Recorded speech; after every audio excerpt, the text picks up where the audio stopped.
Сәлем достар. Қайырлы күн достар. Бүгінгі біздің тақырыбымыз сұраулы сөздер.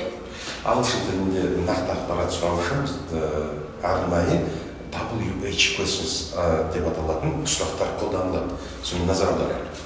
Мысалы, бірінші сөз what. Біз бұны бір ақпаратты алу үшін қолданамыз. Не, қалай деген сұраққа жауап береді. Who жалпы адамға жайлы сұрайтын болған кезде біздер нақтылау үшін who дегенді қолданамыз. Адамдарға who. Келесі when. Бір уақытты бір нәрсені сұраған кезде қолданамыз. Қашан? Where дегеніміз қайда, қай жерде немесе қай жерден деп аударылады. Контекстке сай біздер соны солай қолданамыз. Келесі сөз why. Бір нәрсенің себебін сұраған кезде қолданамыз. Неге? Which қайсысы бұл заттарға қолданылатын сөз. Егер біз адамдарға who деп қолданылатын болсақ, заттарға міндетті түрде біздер which деген сөз қолданамыз.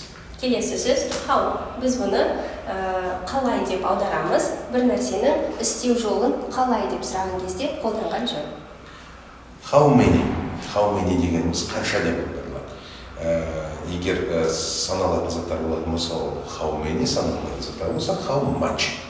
Келесі ең соңғы сұрақ how often, қаншалықты жиі.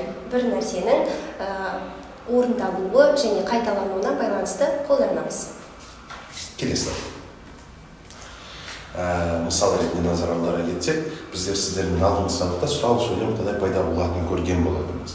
Естеріңізге түсіріп кетейік, do, does бізде үшінші жақта жекеше түрде, do қалған басқа етістіктердің бәрі. Сонымен сұраулы сөйлем құрастыру үшін бізде do you work on Saturdays? Сен сенбі күндері жұмыс істейсің ба?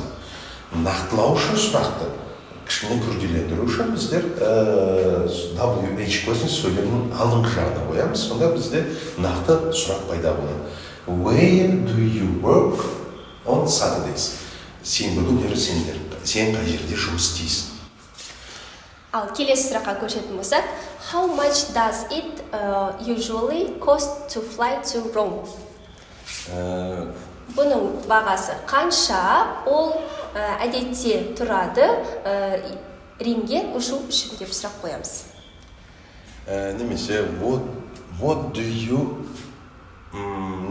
қандай есімдер алсақ? What do you like? Сен не ұнатасың? Ал енді сіздер өздеріңіз мына кестені пайдалана отырып, өздеріңіз сөйлемдерді құрастырып көріңіздер. Рахмет, сау болыңыздар. Сау болыңыздар.